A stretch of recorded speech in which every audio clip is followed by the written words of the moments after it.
నేను అడుగుతా ఉన్నా ఇదే చంద్రబాబు నాయుడు చేసేసినానని చెప్పి చెప్తా ఉన్నావు. నీ నాలుక మందము, ఎవరైనా ప్రశ్నిస్తే మీ నాలుక మందం అని చెప్పి మీరు అడుగుతా అని మీరంతకు మీరే బెదిరిస్తా ఉన్నారు కదా. మరి నేను అడుగుతా ఉన్నా, నిరుద్యోగ యువతకు నెలకు 3,000 రూపాయలు ఇస్తానన్నారు, అంటే సంవత్సరానికి 36,000. నేను అడుగుతా ఉన్నా, ఎంతమందికి ఇచ్చినారు 36,000 అని అడుగుతా ఉన్నా. ఈనాడు కటింగ్, రాష్ట్రంలో ఉపాధి లేని వారు 1,50,00,000 పైన అంట. ఇది ఎప్పుడు ఆర్టికల్? ఈనాడులోనే వాళ్ళ అఫీషియల్ గజెట్ పేపర్ లోనే 17th April 2025 వచ్చిన పేపర్ కటింగ్. ఇంకొకటి, 18 ఏళ్ళు నిండిన ప్రతి మహిళకు నెలకు 1,500 రూపాయల చొప్పున ఏడాదికి 18,000 ఇస్తామన్నారు. ఆడబిడ్డ నిధి అని చెప్పి దీనికి ఒక పేరు కూడా పెట్టారు. 2,10,58,615 మంది మహిళలు 18 సంవత్సరాలు నిండిన వాళ్ళు ఓటర్లుగా ఉన్నారు.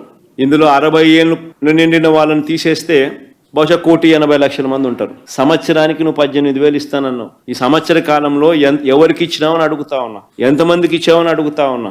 ఇప్పుడు P4 అని డ్రామా ఆడుతున్నావు. ఆశ్చర్యం, నువ్వు ఇవ్వాల్సింది పోయి ఎవడో శ్రీమంతునితో ఒకరికో ఇద్దరికో ఇప్పిస్తానని చెప్పి మరి డ్రామాలు ఆడుతూ చెప్తా ఉన్నావు.